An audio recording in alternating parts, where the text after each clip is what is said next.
I fixed this bike up to come out of retirement and start hitting trails. Here's the parts table along with new tires.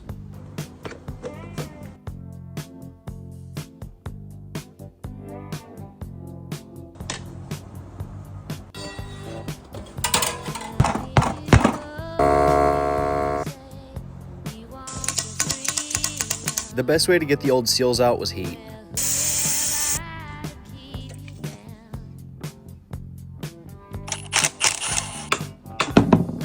These all have to be torqued to spec so you don't strip anything. Jokes aside, I would be careful. Or just strip it out, either way works.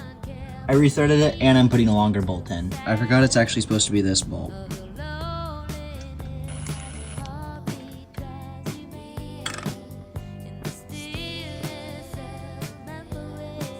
And that's how